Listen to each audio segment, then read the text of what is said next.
Hi, this is the second part of a tutorial on creating a custom CRM application using a low-code, no-code platform, DaDaBIK. In the first part, we created an enterprise-ready custom CRM application without writing any code. So, no code. It was a classic CRM, customer relationship management application that you can use to register leads and prospects. You can convert them into customers. You can register the communications you have with them and the sales. The app provides a dashboard where the managers can see how the business is going. We have three user groups: admin, salespeople, and sales managers. Admins are the developers of the application, so they can modify the application itself and do basically everything. Then we have salespeople. They are in touch with customers, leads, and prospects. And finally, we have sales managers. Salespeople can add new leads, convert them into prospects and then into customers. They can close deals and register the sales into the system. So what's the difference between them and sales managers? We set the permissions so that each sales person can only see the customers and the sales registered by them, while sales managers instead can see everything. In this second part, I will show you how to add some custom code, if you need it, to your application. So the first part was no-code development. We called this second approach low-code development. Why low-code? Because we certainly write less code than we would write adopting a traditional development approach. So we will inject some code on the top of the no-code app, completely integrated with it to cover some specific needs.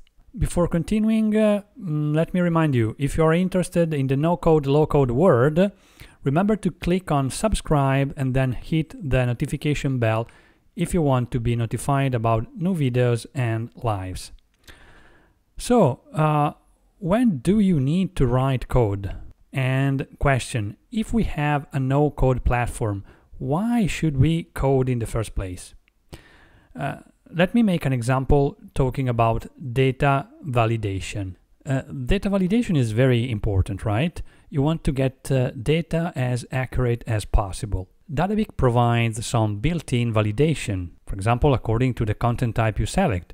If you choose email as content type, DaDaBIK will check if the value is a valid email address. However, you might need more sophisticated validation rules. For example, let's say that our sale managers can register any sale, but our sale people can register only sales having an amount less than 5,000, unless they are registering for some old customers. In that case, the rule doesn't apply. So this rule is not super complicated, but it would be not so easy to set it using a graphical interface, right?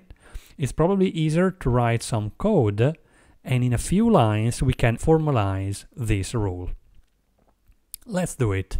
So these custom validations must be written in the file custom validation functions.php. So here I can write my custom code that I'll use to validate my data. This particular function is validating the amount of the sales, of each sale. Then in a few minutes we will see how to link this function to that field. For the moment, let's just focus on the code, okay? It's PHP code. If you know some PHP, this is very, very simple. If you don't, still, I think you can easily understand what is happening here. So let me explain. Each validation function must return true or false. True if the data is validated, so if the data is okay. False if it's not. Okay? The name you choose for your custom validation function is up to you. The important thing is that it needs to start with, by default, with DaDaBIK underscore. Okay, so my function name here is DaDaBIK validate amount. What is $params? So here, between parentheses, in a PHP function, we specify the arguments. So basically, the information, the data, actually, the function receives in input. We can have many arguments actually here, but for custom validation function we have only one argument, $params. You can change the name if you want, it doesn't matter, but this variable, because finally it is a variable, in particular is a so-called associative array. Don't worry, it's easier than you think.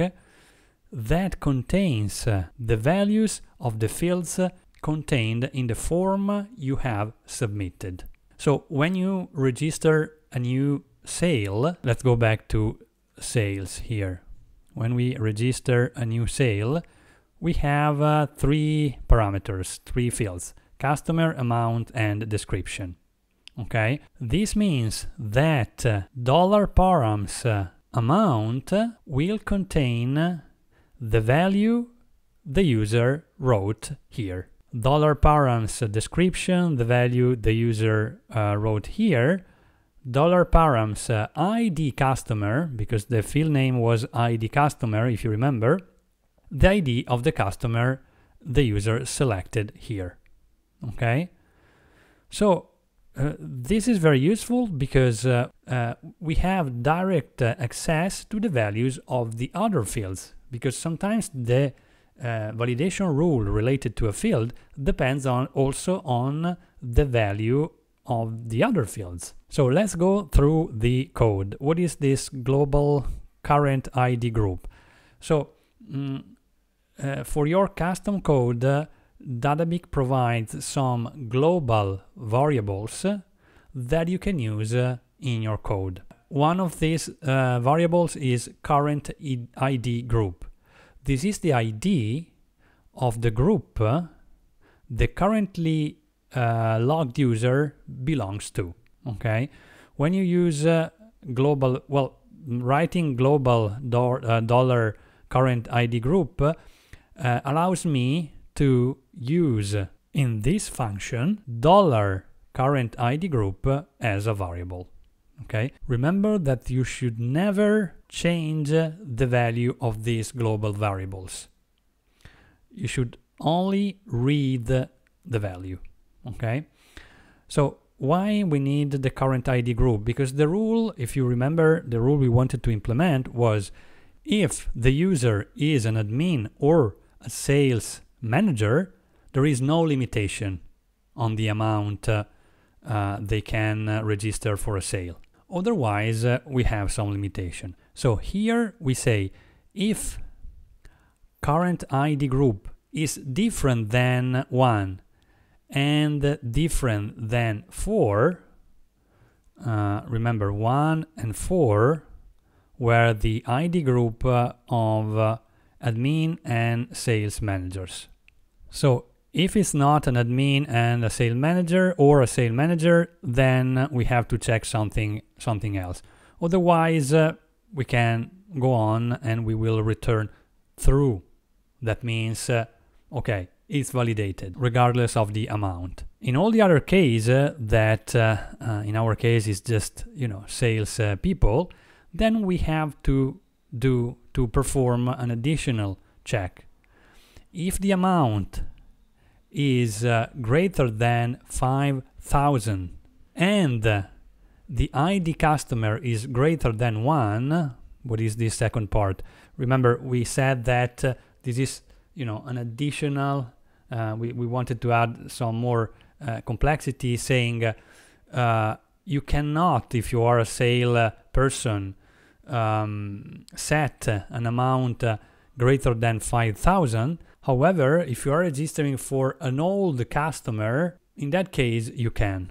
Okay, and old customer, in this case we said for any customer having an ID greater than 1, so basically all the customer except from the customer having ID 1, the very first customer we had, we have to check the amount.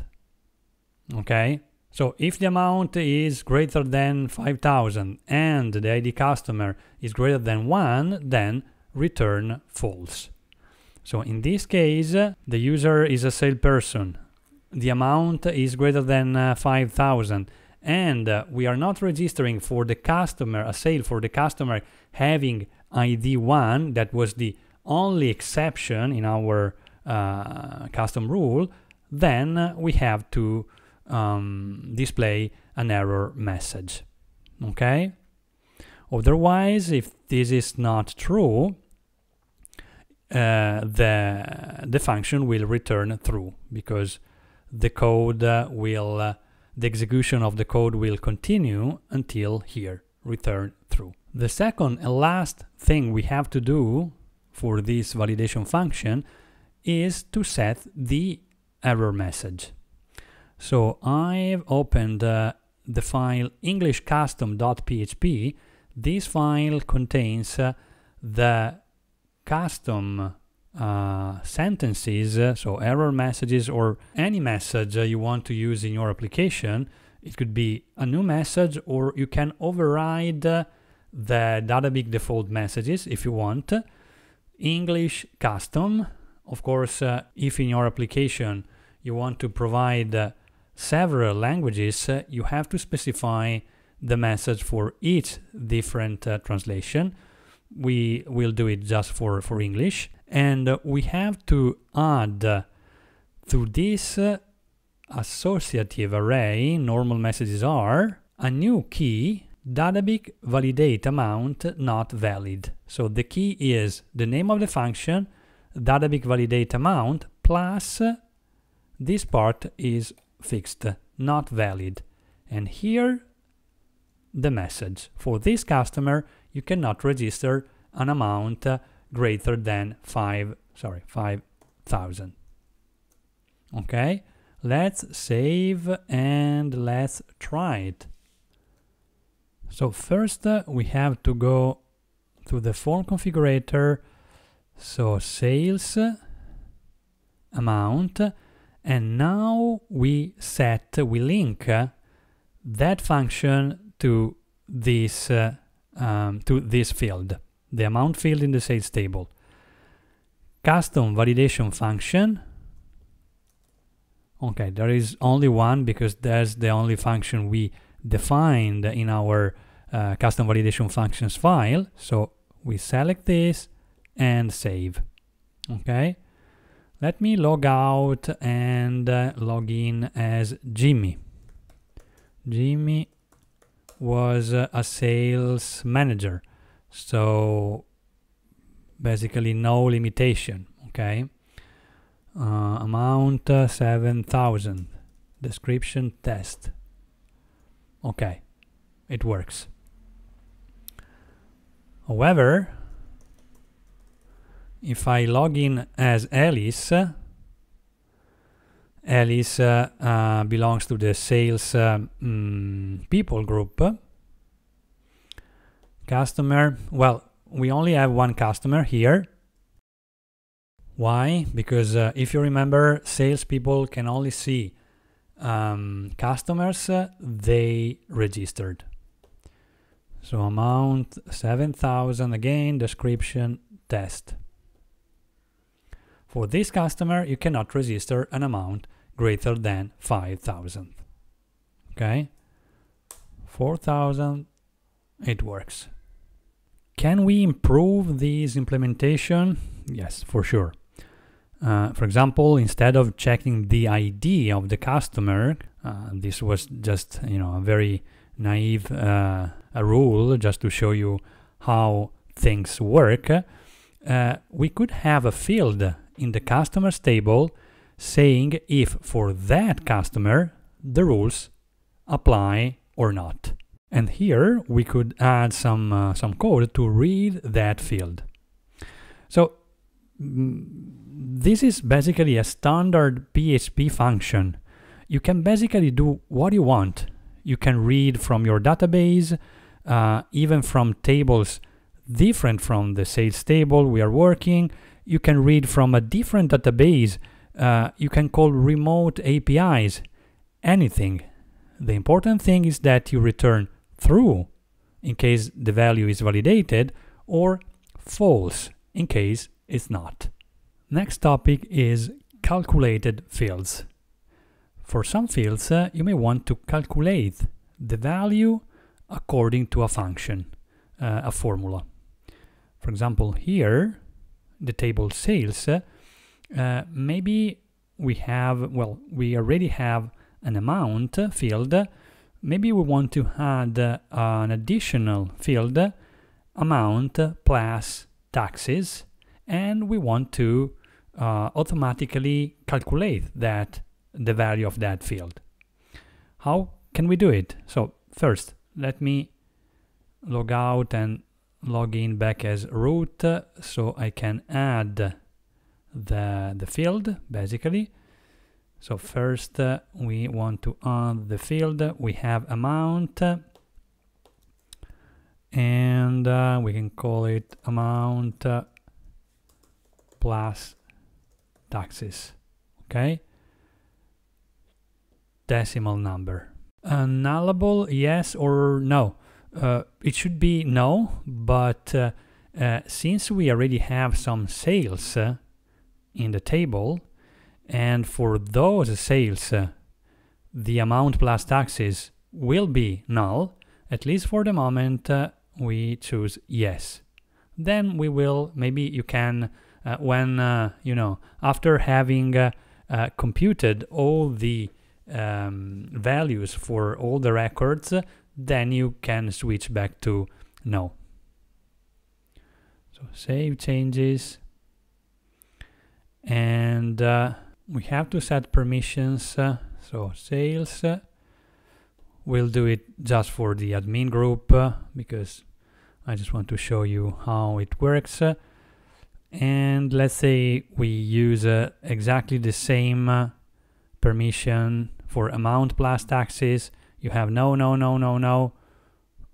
We just change it to yes, yes, yes for all the permissions for the moment. Then we will think if we have to change something. So now we have also amount plus taxes here. That is not, for the moment, is not a calculated field. It's just a field like the other ones. Okay. All right. So even in this case, as for the custom validation functions, you can add your custom code in a particular file. In this case, the file is calculated fields functions.php, and you add here, in this case, a very, very simple function, custom function. DaDaBIK calculate amount taxes. This is the name of the function I decided to use. Again, the argument is $params. We have the values of all the fields contained in the form, and the function must return the value of this calculated field. In our case, for example, in Italy, for most of the products, we have 22% VAT tax. So I return params amount multiplied by 1.22. So basically I take the amount, I add 22% VAT, and I return the result of this computation as value of my calculated field. Very, very simple. Again, now we have to link that function to the field in form configurator. So sales amount plus taxes, calculated field function, DaDaBIK calculate amount taxes. That is the function I wrote. Let's test it. New sale. So as you can see, I cannot write anymore a value here. Why? Because the value is computed automatically. So customer amount 100, and automatically I got 122. And this is happening also when I edit a record. So here I had this amount, and automatically the amount plus taxes was computed. Remember that this is not done automatically when you add a calculated fields, a calculated field function for all the records. So as you can see, for our sales, the amount plus taxes is empty, is null. However, if I go through each record and I click on save, then the value will be stored. So this was a very, very simple function. But again, in this function, you can write all the code you want. It is just a standard PHP function. Even a very complicated algorithm. You can read your form, read your database, other tables. You can read data coming from some API. I don't know, for example, you have the price in US dollars and you want to automatically convert the price in euros for a calculated field. Well, you can get the conversion rate from an API that provides this service and apply it to your price in US dollars to get the amount in euros. And let me add an additional hint that could be useful even if you are already familiar with calculated fields. Pay attention when you work with calculated fields if your formula changes over the time. For example, let's say that at some point, I said that VAT for most of the products is 22%. But let's say that at some point VAT will increase to 23%. If for some reason I edited an old sale, the new 23% rate will be applied when I save, which is probably not correct because on an old sale, the old rate should be used. So you should keep that into consideration. For example, for updates, you can apply different rates according to the date of the sale. Alright, and that was it for calculated fields. Next topic is custom display and required functions. Sometimes you want to display a field according to a condition in a form. We also call these fields conditional fields, right? So in DaDaBIK, you can express this condition using your own custom function, your own custom code. The example I want to use here is very simple, but again, your rule can be a very complex one. Once again, it's standard PHP code, so you have maximum freedom. So we are in the table customers, and we have a type field. It can be individual or company. And for company, we also have to specify which company. Do you remember? However, we always show this field company even if we set the type to individual, which is not correct. Also, company is still required even if type is individual. Again, not correct. So we want to change this behavior. We want to show company only if type is company and make it required. Otherwise, company will not be displayed and will not be required. So this is the code we need. And we have to write this function in another file called custom required functions.php. Okay? So once again, the name of the function is something you can choose, but it should start with DaDaBIK by default with DaDaBIK underscore. The only argument of the function is $params, as in the previous example. So we have all the form field values, and here we are saying that if type, and type was this field, if type is a set, in a second I will tell you why is a set, and is equal to company, then do something. Otherwise, do something else. Okay, let me clarify a few things. Why is a set? Because if the user hasn't selected the type yet, params type will be unset. Okay, so you cannot check if it's company because it's just unset. So it must be set and equal to company. Maybe in our case this is not needed because we set as default value individual. So the field is always set. But anyway, in other cases it's needed. The other thing that may be confusing for you if you're not a PHP coder is this comparison operator with the equal sign repeated 3 times. It's a strict equality. Actually, you can find it in other programming languages as well.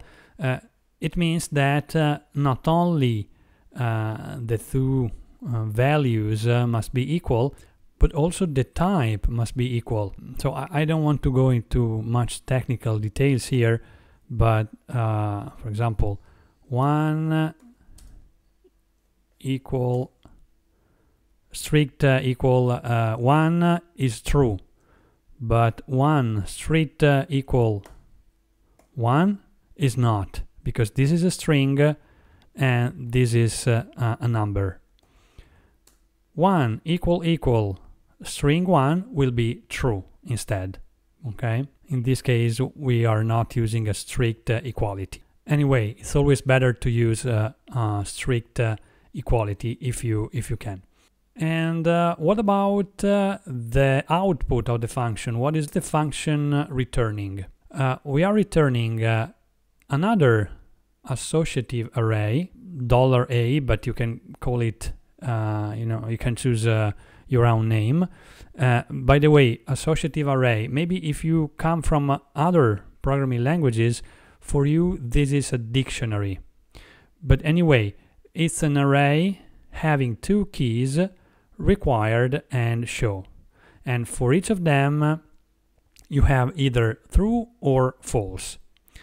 So what you're saying here is that if type is a company, then the company field must be displayed, so show true, and required true. In all the other cases, show false, required false.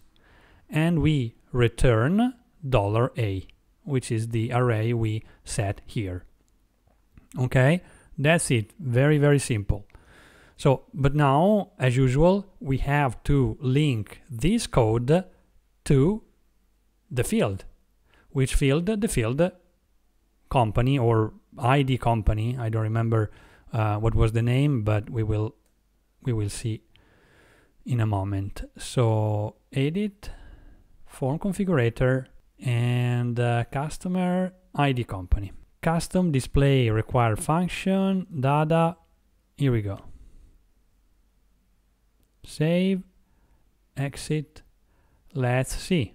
So the type is company. We should see the company field, but we don't. So it means that we made a mistake in the code. Let me check. Okay. The problem is that company is with a capital letter and here was not. So, all right, now it works. So company, and we see the field company required. Individual, the field company disappears. Okay. There is also an advanced use of this kind of functions that allows you to hide or show columns in the results grid. In that case, you need an additional argument here, but I won't cover that in this tutorial. If you want, you can check the documentation. Okay, I think I will stop here today. The original idea was to produce for each tutorial, for each application, in this case it was the CRM application, 2 videos, a no-code video and a low-code video. However, I still want to show you many things about low coding in DaDaBIK, and I prefer to split the low-code part into 2 or probably more videos. So just to summarize, for the CRM application, I published 1 month ago, or even more, a long no-code video. We are now adding additional features using low code. This is the first video about that. There will be others. So in this video, we covered custom validation functions, calculated fields, and conditional fields. In the next videos, we'll cover more advanced topics, including row-level custom filters, operational hooks, custom formatting functions, custom buttons, and custom pages. We'll also see how to add your JavaScript, so not PHP in this case, JavaScript code, and execute it when a particular event on a field occurs. It's important to point out that all the code we wrote in these custom functions is completely separated from the DaDaBIK core code. Those files will not be touched when you upgrade DaDaBIK. So when a new version of DaDaBIK is out, you upgrade it. The upgrade procedure automatically replaces all the core code files with the new ones, but well, of course, your application will still be there. So what you set in form configurator, your permission settings, and so on and so forth. But not only that, also the code, the custom code you wrote, if you wrote it in the right files as we saw in this tutorial, will remain untouched. As you can see, with DaDaBIK, the transition from no code to low code is very gradual. You build your app without coding. If you need something that is not covered by the no-code capabilities, you add your code on the top of the no-code app you built. This approach has benefits for both coders and non-coders. If you are a coder, you can still take advantage of the no-code capabilities of DaDaBIK to manage the boring, repetitive tasks and focus on the code that matters. If you're not coder, well, as we proved with the first video, you can still create a quite good and complete app without coding. Then, if you want to improve it, you can learn step by step how to add simple code parts to your app. First simple and then more sophisticated. But you can also delegate the low code part to a coder, right? So you build no code, the core of the app, and then you ask someone else to refine it. It's standard PHP and JavaScript, so it's easy to find someone. So depending on how complex your application is, you might be able to build it without any coding, no code, or for more complex features and customizations, drastically reducing the amount of code you need to write. Low code. I will probably publish a specific video talking in general about no code versus low code development. So not a tutorial in this case, because I think there are some misconceptions about this topic, and in some cases, for example with DaDaBIK, no code versus low code is just a false dichotomy. But that's it for at least for today, so see you next time. Ciao!